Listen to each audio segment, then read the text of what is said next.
Muy buenos días, tengan todos ustedes, señoras y señores. La Universidad Nacional Autónoma de México les da la más cordial bienvenida a la ceremonia de entrega del Premio Internacional de Investigación en Derecho, Héctor Fix-Zamudio, al profesor Ronal Dworkin.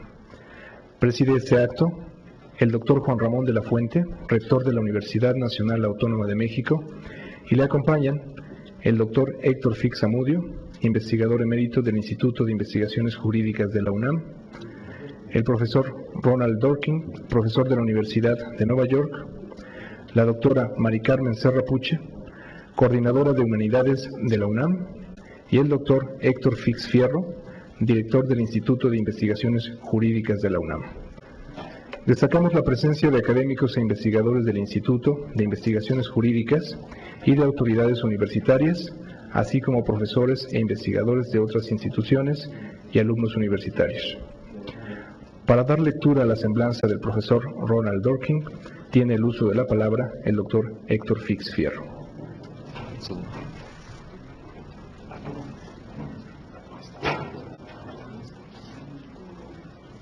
¿Qué es lo que pasa?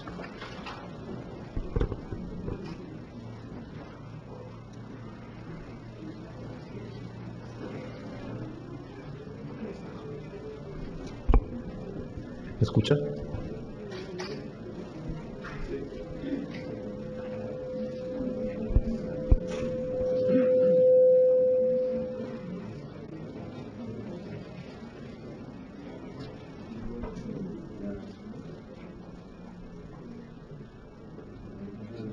Sí, ¿me escuchan?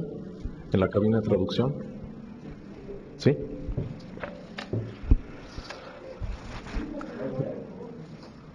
Doctor Juan Ramón de la Fuente, rector de la Universidad Nacional Autónoma de México.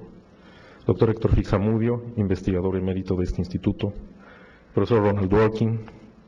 Doctora Mari Carmen Serra Puche, coordinadora de Humanidades. Colegas y amigos, señoras y señores. El Instituto de Investigaciones Jurídicas se complace en darles nuevamente la más cordial bienvenida a esta solemne ceremonia de entrega del Premio Internacional de Investigación en Derecho, Héctor Fix-Zamudio. Nos honran con su presencia el señor rector, quien hará la entrega del premio, y la señora coordinadora de Humanidades. Muchas gracias por estar con nosotros esta mañana.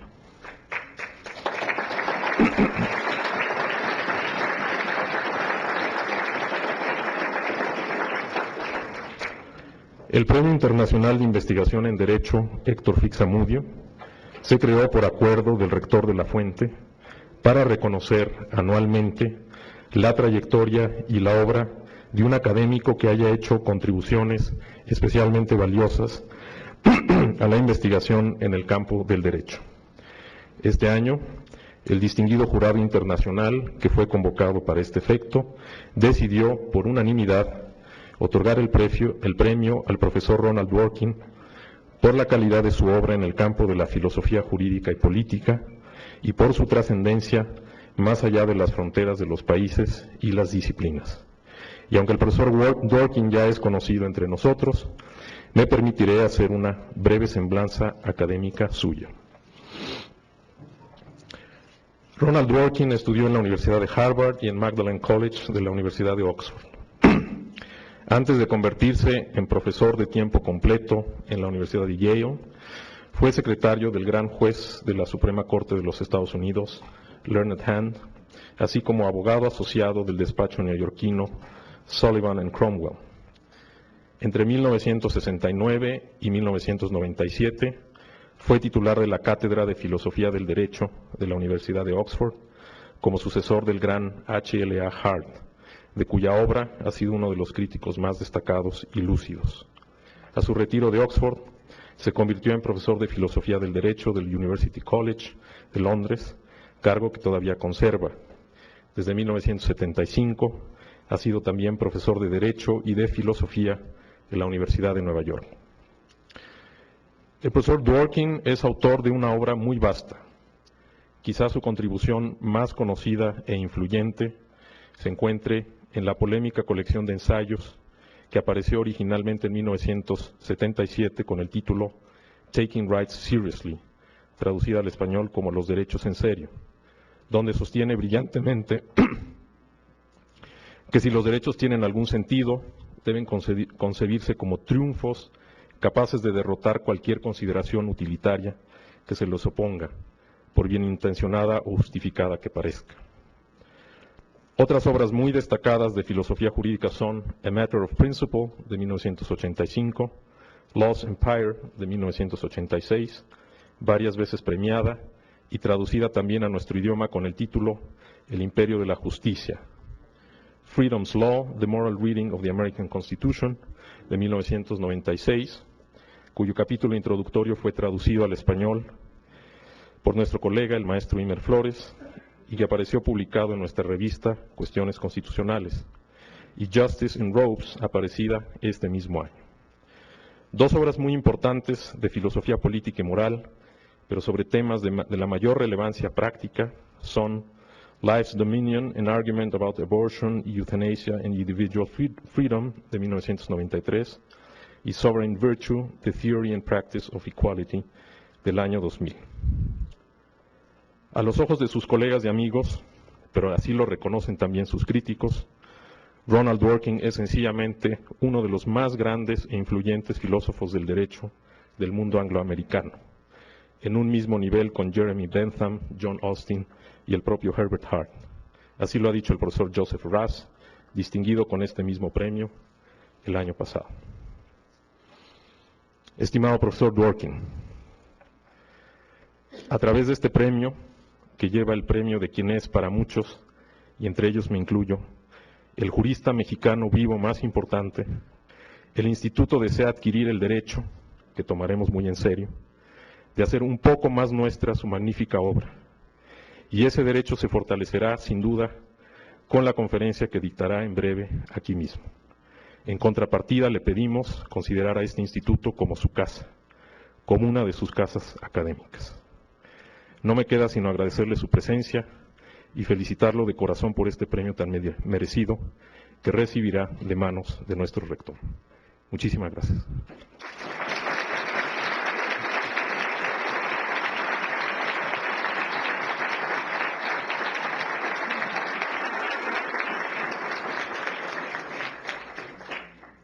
Señoras y señores, a continuación el doctor Juan Ramón de la Fuente entregará el Premio Internacional de Investigación en Derecho, Héctor Fix-Zamudio, al profesor Ronal Dworkin, en reconocimiento a su destacada trayectoria.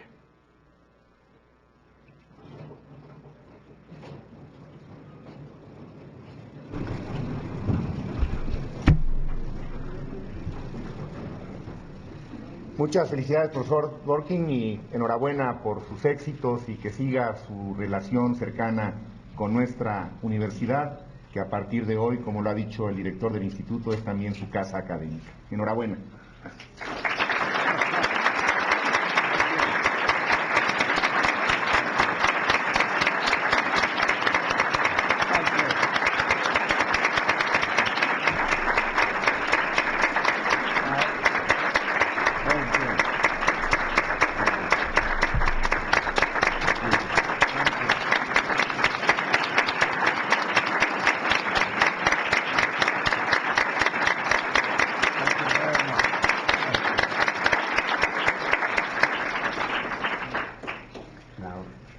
A continuación, tiene la palabra el profesor Ronal Dworkin, quien presentará la conferencia magistral From Justice in Robes to Justice for Hedgehogs.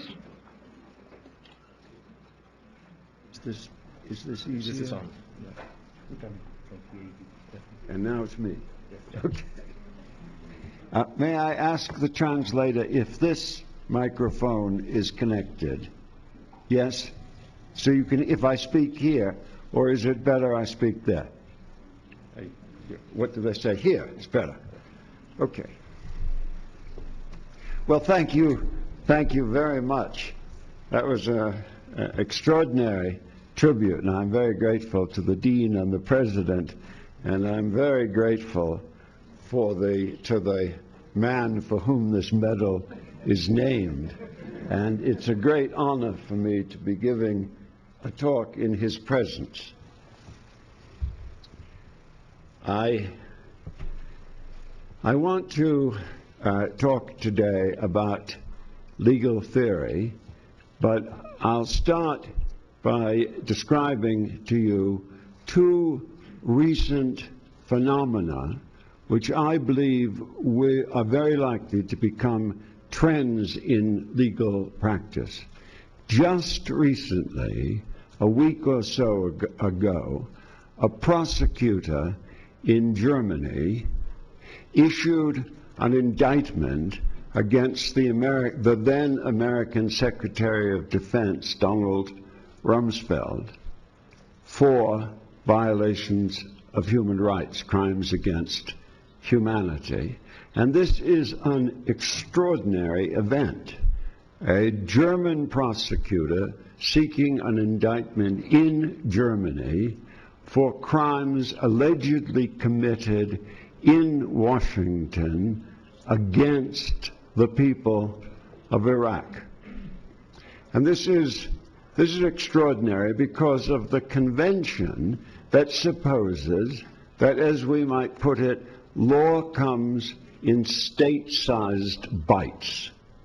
Law belongs to territories, and in general, the laws of one country cannot be applied to people and transactions that have nothing to do with that country. A British law lord in the 19th century, with customary British arrogance, once said, "The Queen of Tobago cannot pass a law to bind the world," but the German prosecutor thinks he can. The second development, a little longer standing, is the growing practice of courts in the United States, and particularly some justices on the United States Supreme Court, of citing foreign decisions in their opinions. This began to be noticed in a case called the Roper case, which involved the question whether it was constitutional under the United States Constitution for a state to execute a minor, a 12-year-old child, for murder. And in deciding that this was not constitutional, that this violated the United States Constitution prohibition on cruel and unusual punishment, Justice Kennedy said, "I cite as part of my argument decisions in a variety of other states that once had the death penalty, but that did not permit the execution of children." In a more recent case, Lawrence in Texas, in which the United States Supreme Court decided that states did not have the constitutional authority to make homosexual acts criminal, Justice Kennedy, speaking for the court, cited decisions of various other courts, including, and prominently including, a decision of the European Court of Human Rights in Strasbourg. And that practice has led to an outcry. Justice Scalia, a very conservative justice of the Supreme Court, said in a dissent that he was outraged by this practice.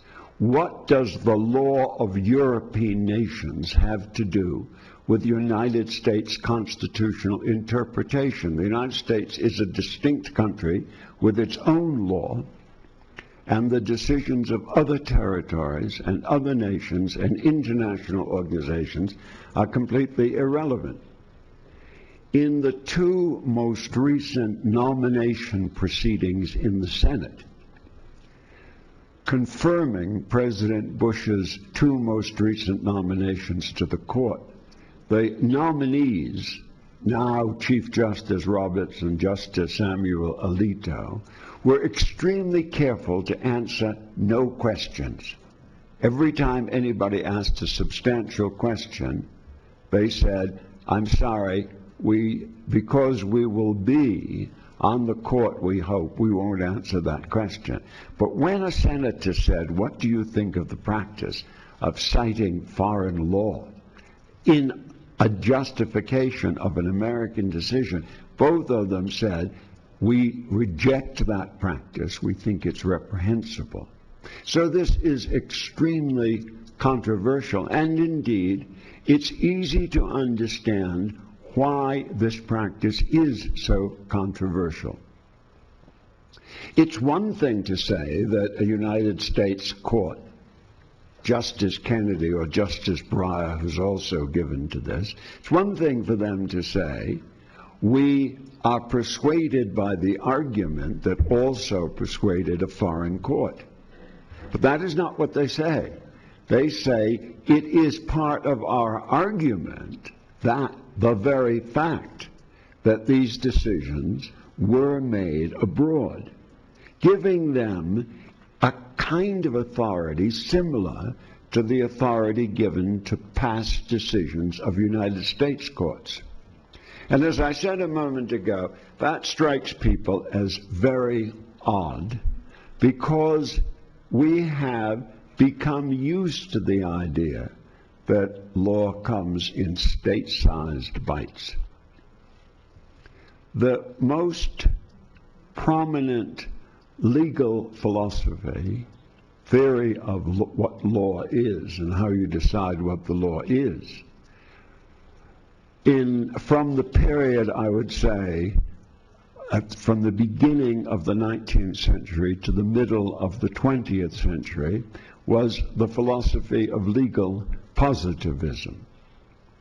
That philosophy sponsored the idea that law belongs to distinct states, sponsored the idea that there's something wrong with a judge in Germany passing verdict on events outside, and something wrong with United States justices citing past decisions of other courts.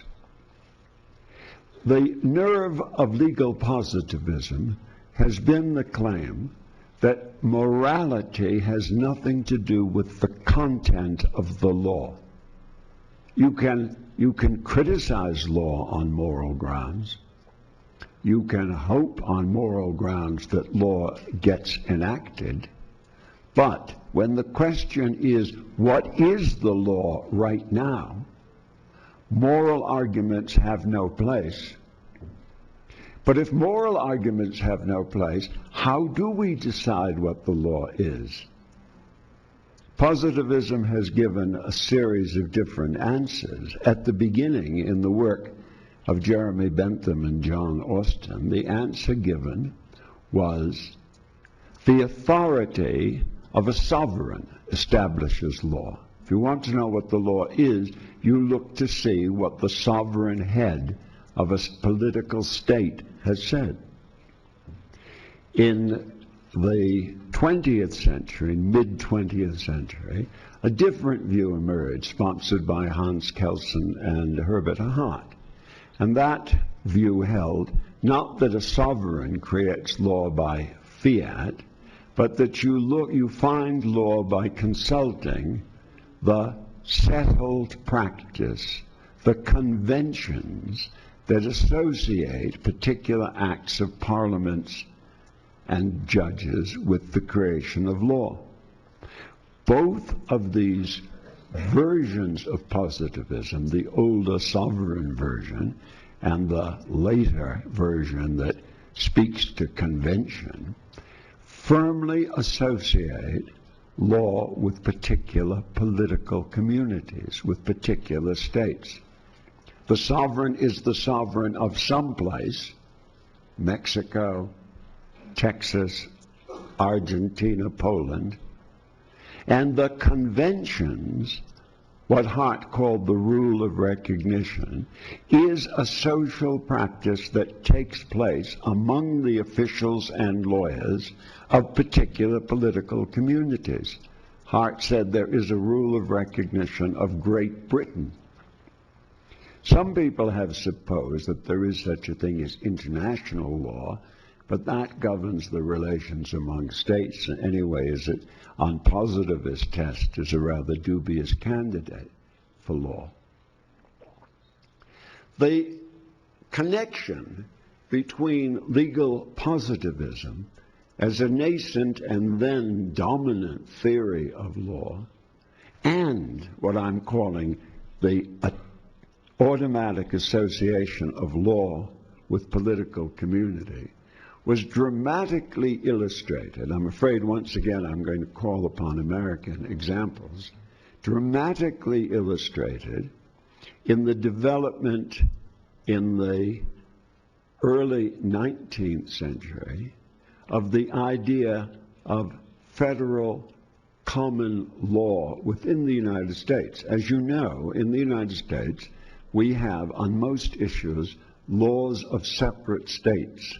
Rhode Island has one law, Wisconsin another. And in the early part of the 19th century, the idea developed that federal courts, national courts, weren't bound by the laws of the separate states, but they could ask what were the principles common to the various states. They could create, as they said, a federal common law so that citizens suing any place in the federal court system, whether in Wisconsin or Rhode Island, would be governed by the same principles.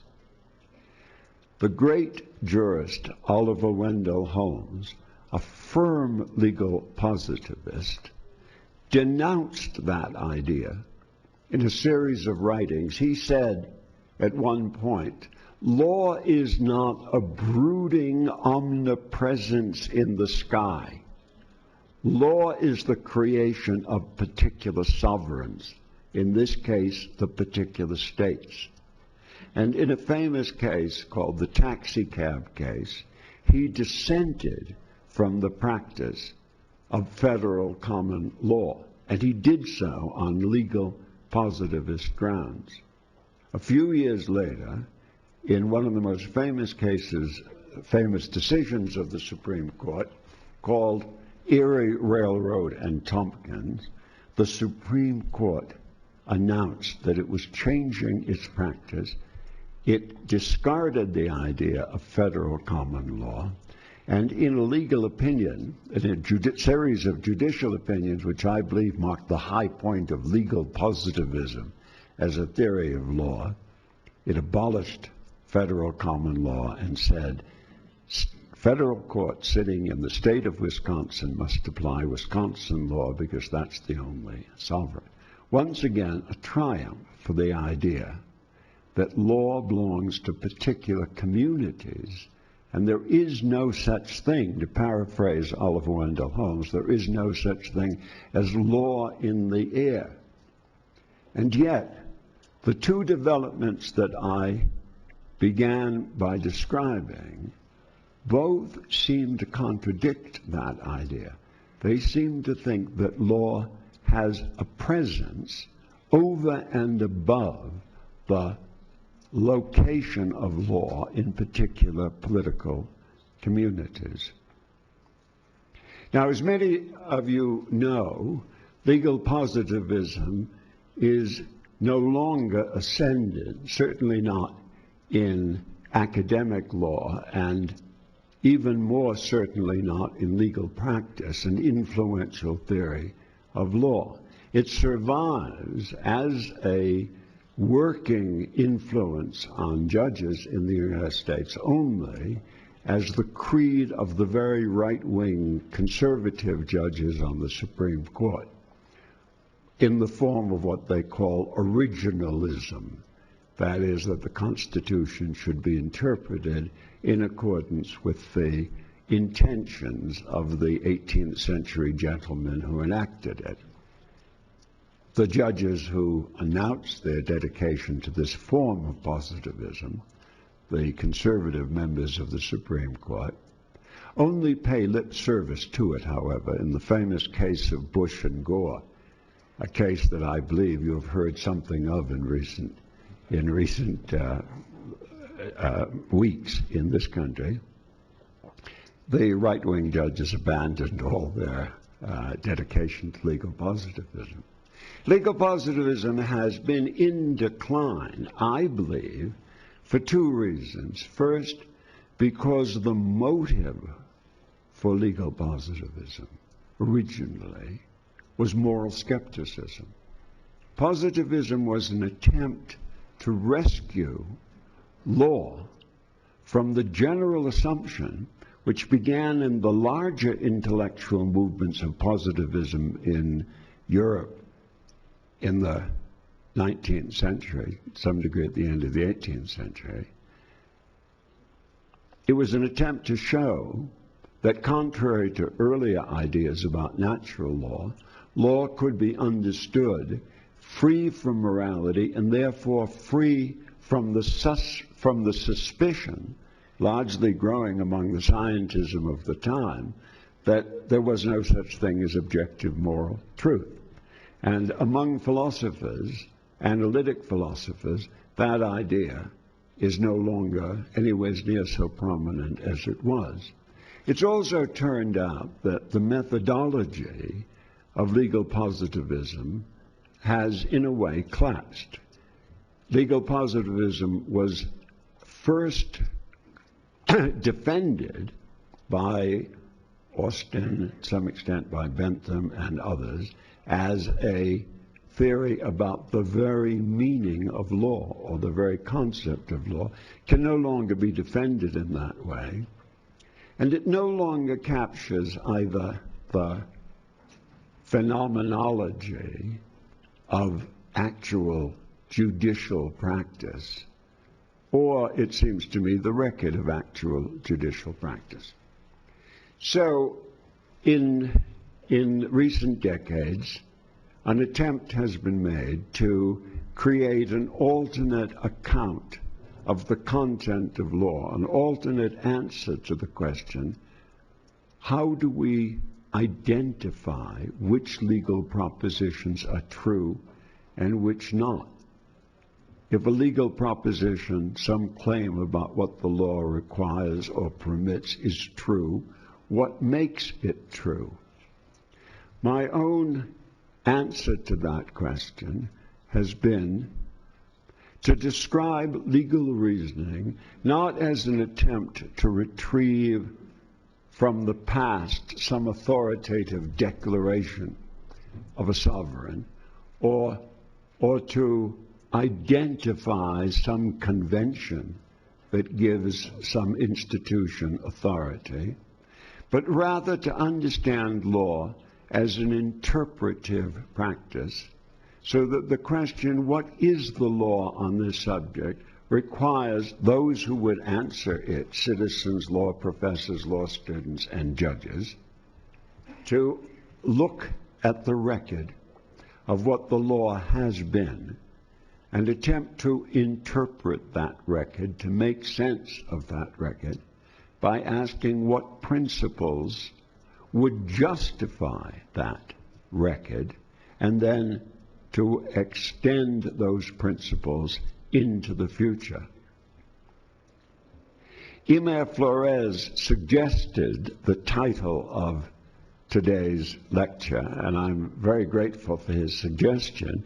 He called the lecture, when I described to him what I plan to do, as From Justice in Robes to Justice for Hedgehogs. And that describes two books, titles of two books. One I have written and one I'm trying as hard as I can to write, The Past and the Future. But the titles are meant to convey this, that we understand law. When we understand the role that justice plays in law, only when we understand law not in isolation from the rest of human value, but as part of a larger scheme of justice, justice, using Isaiah Berlin's idea, justice for hedgehogs, not for foxes. And it's part of my argument that interpretation is, as it dominates, in my view, legal reasoning, is a distinct kind of intellectual activity that also has its presence across the whole domain of interpretation. So that if we want to understand interpretation as a legal activity, we have to think about artistic interpretation, historical interpretation, biblical hermeneutics, literary study. And my argument in Justice for Hedgehogs, if I ever finish it, is that we understand interpretation as a distinct intellectual activity by accepting that in interpretation across all these domains, the purpose of the activity is part of the test of truth. So that if we ask ourselves what is the right way to read a poem, or the right way to direct a performance of a Shakespearean play, we have to begin with the question, why are we engaged in interpretation anyway? What justifies the enterprise of interpretation? In the case of artistic interpretation, the answer must be some theory about the character and value of aesthetic experience. In the case of law, it must be something about politics. And the suggestion that I have made is we interpret as part of legal reasoning. Precedent is important, the past is important, because in law, integrity is important. And by integrity, I mean the coherence of the set of principles that we deploy to justify coercive action. That when political power is used against individuals to coerce them, we need, or those who exercise the power need, a justification. And that justification must be the same justification as cited and used for other people. That in matters of principle, those who exercise power must speak with one voice.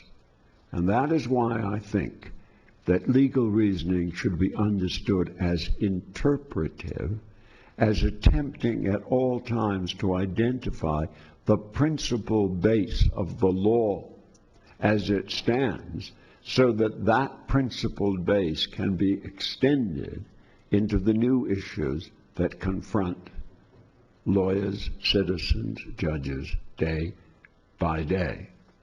Now, until very recently, until I began to think about such phenomena as those I described at the beginning of these remarks, I too assumed that the upshot of this method of interpretation, this concentration on integrity, would produce law in state-sized bites.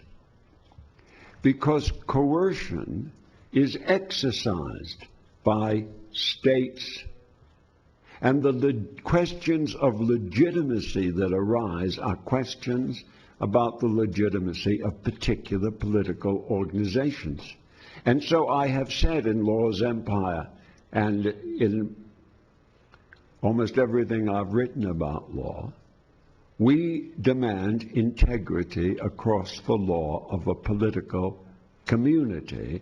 And in that way, I have joined in the positivist assumption that law is the law of a particular place.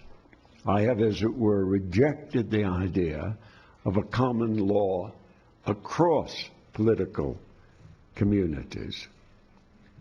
But the difference between positivism and the way in which positivism demands identification of law with states, and the consequence of an interpretive view of law is this: the connection that positivism establishes is conceptual. It claims that the very meaning of law ties law to states, either through sovereigns or through conventions. And the interpretive approach rests finally on a moral claim about the purpose and value of integrity. And I now want to suggest, as I believe I'm beginning myself to see, that there are very powerful arguments that integrity as a virtue, as a demand, escapes national boundaries now. It's at this point in these remarks that I want to introduce the idea of the international community. The international community so far exists largely in rhetoric. We hear and read that the international community approves of certain action, disapproves of other action. The international community took a stand in the Balkans, failed in Rwanda. These are very common phrases, and I now suggest that we take them seriously and try to decide what the international community as used in such ideas means. It's also used, and this is particularly important, critically.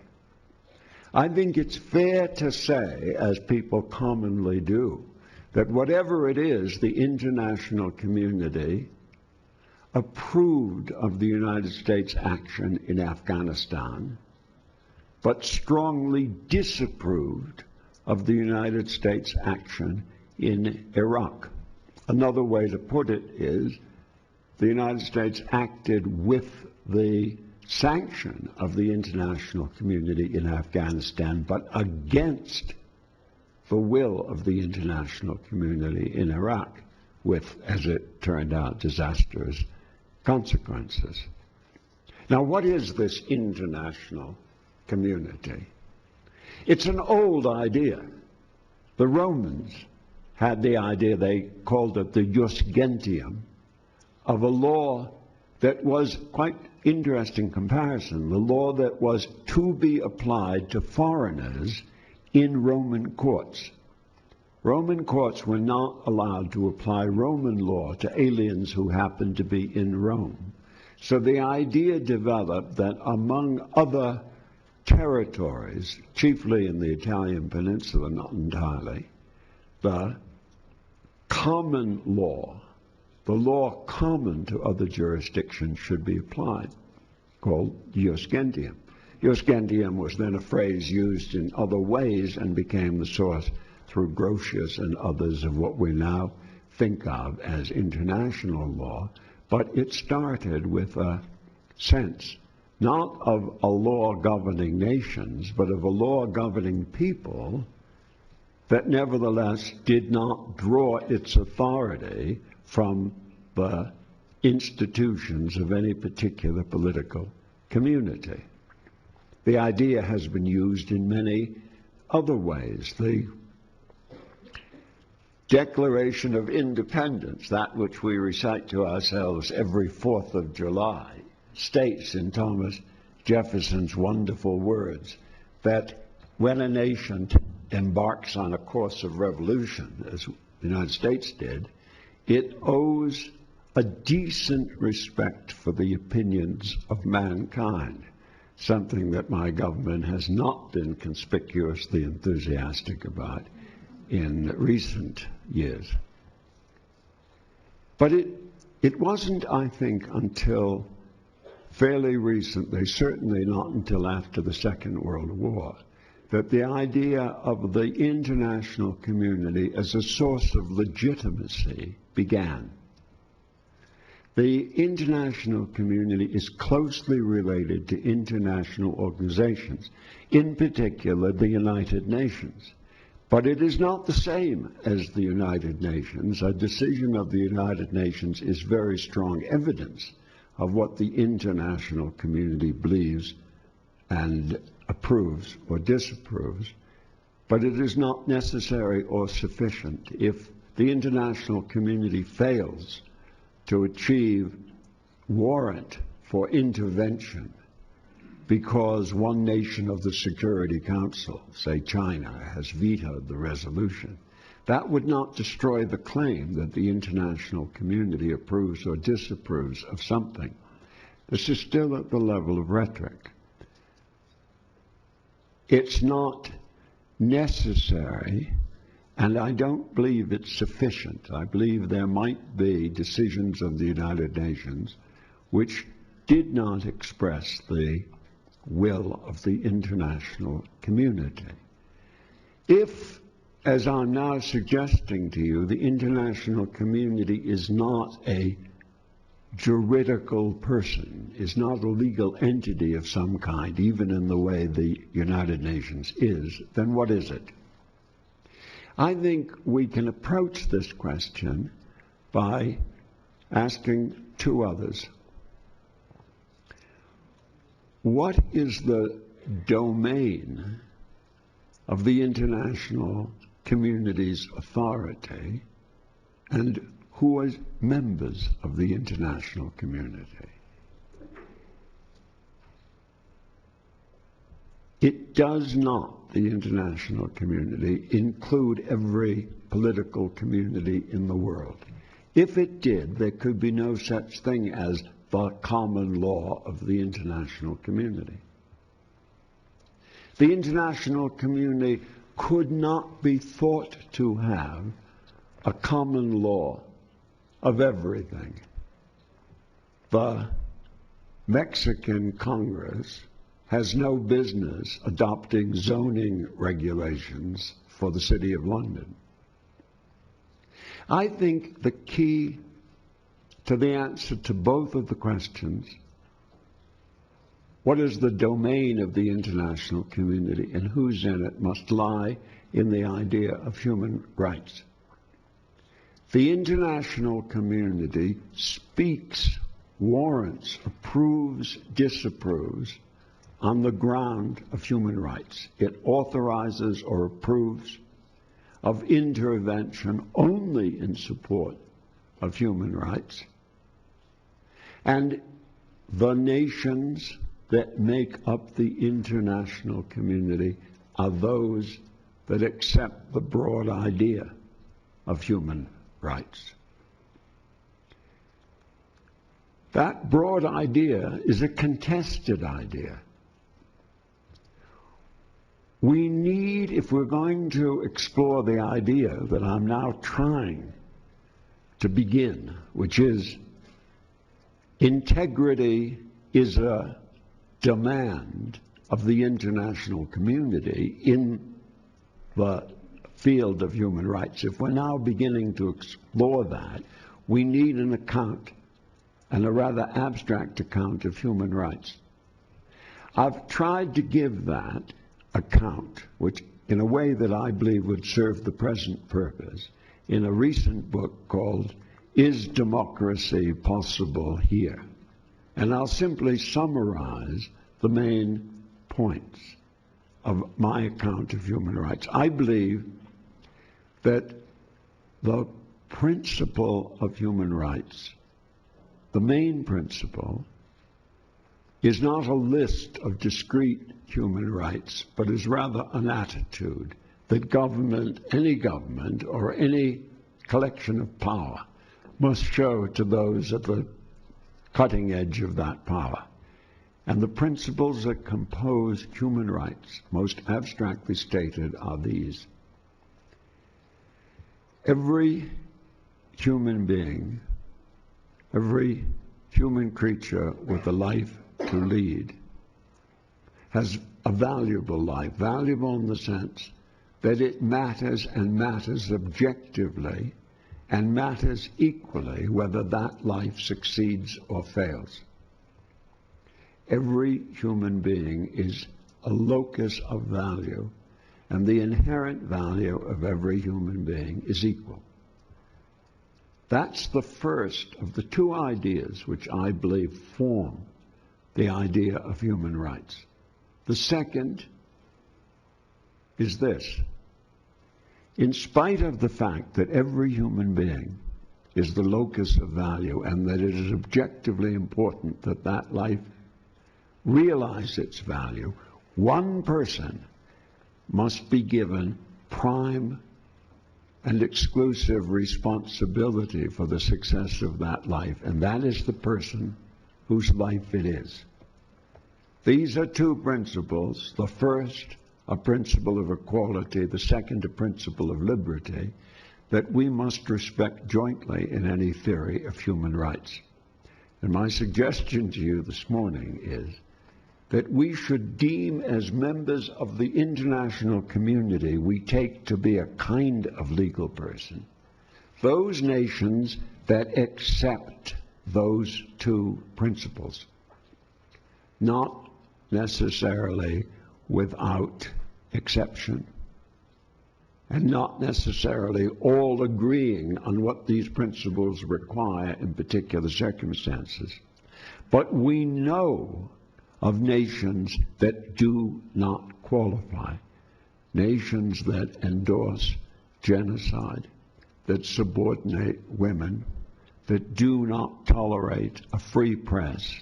These are nations which we cannot regard as members of the international community once we accept that it is the burden of the international community to respect human rights everywhere.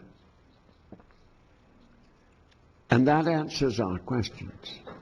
That is the international community and the domain of international common law, the domain within which we must demand integrity of the international community, is the same domain, the domain of insisting on these principles and in attempting collectively to work out what they require. If we accept this idea, then law breaks loose, at least in this particular, of the state boundaries, because we have identified a point of integrity in coercion which escapes the boundaries of particular political communities. It isn't international law in the traditional sense of the law of states, the law governing the relations between states. It's international law in a different sense. It's that body of law as to which all the members of the international community have a responsibility to attempt collectively to speak with one voice on matters of human rights, because that is what the basic principle of integrity requires. And if we expand the idea of integrity to match the fact that coercive force is now in the hands of an international community, then we must expand what integrity requires.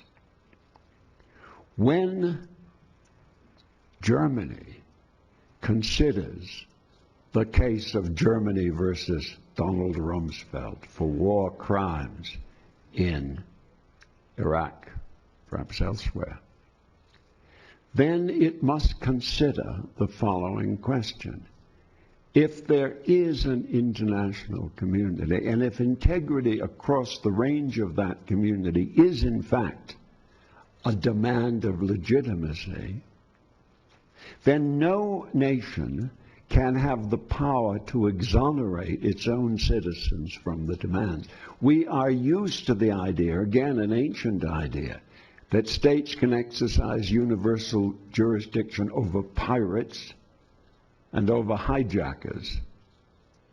And now we add states who are members of the international community can exercise a universal jurisdiction over those who are accused of war crimes. This idea is fraught with danger, and it would take another lecture to work out the details, but I'm now simply trying to show how legal theory can set the stage for that further discussion. And now about the citation of foreign law in domestic courts. if integrity is a demand of the international community, then of course the United States Supreme Court, when faced with questions which, though questions of American constitutional law, are also questions about basic human rights, then it must cite and pay attention to the decisions of other members of the international community who have tried to answer that question.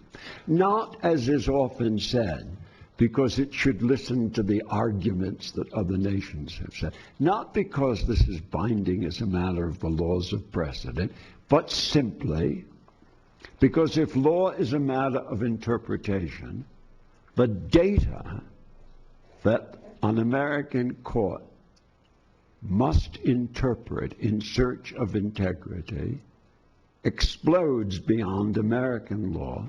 It must include the data of all members of the international community so far as they are attempting to achieve integrity in the character of the human rights they collectively enforce. I won't try and summarize this argument. It's wandered a bit. But I do want to leave you, as I end, with a further suggestion. The occasion, this wonderful medal with its beautiful ribbon, the presence of the wonderful teacher in whose name this medal is struck and given. This is an occasion in which we think about the importance of jurisprudence, our subject. We think about the importance of legal theory.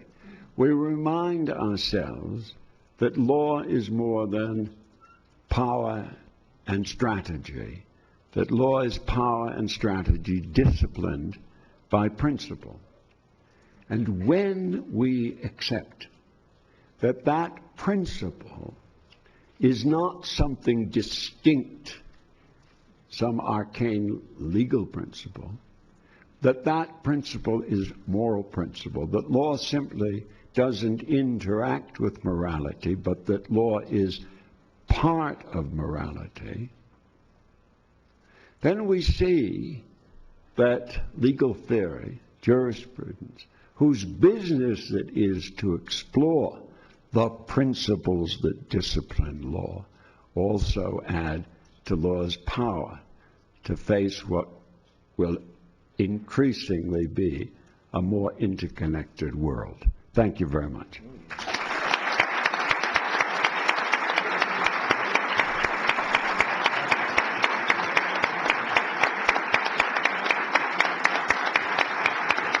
Thank you.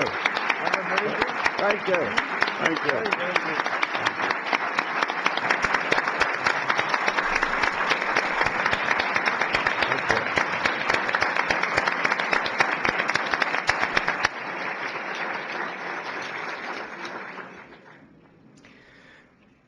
Escuchemos a continuación el mensaje del doctor Juan Ramón de la Fuente. Si quieres decir algo mejor aquí en la mesa. Buenos días. Realmente solo para reiterarles a la comunidad del Instituto y quienes nos acompañan esta mañana que es un privilegio para nuestra universidad recibir y reconocer a profesores tan distinguidos como el profesor Dworkin. Sigue siendo un privilegio para los académicos escuchar a un buen profesor razonar en voz alta frente a su auditorio con tanta lucidez y con tanta claridad como lo ha hecho esta mañana el profesor Dworkin, mostrándonos que es ante todo un gran humanista y que su disciplina, el derecho, es ante todo una disciplina profundamente humanista. Y aprovechar eventos como estos para reconocer una vez más en voz alta a quienes han forjado nuestra institución y quienes se han convertido en pilares de ella por su obra, por su autoridad moral, por su integridad, por su defensa de principios y de valores que son hoy aceptados por esa comunidad internacional.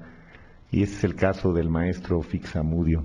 Por eso este premio conlleva ese doble significado, el de reconocer a maestros distinguidos, como el caso del profesor Dworkin, y reconocer también la obra y la tarea formidable de quienes han sido guías morales, espirituales de esta casa académica. Así que por todo ello felicito al Instituto y les agradezco que me hayan dado la oportunidad de compartir esta mañana con ustedes. Que tengan un buen día. Muchas gracias.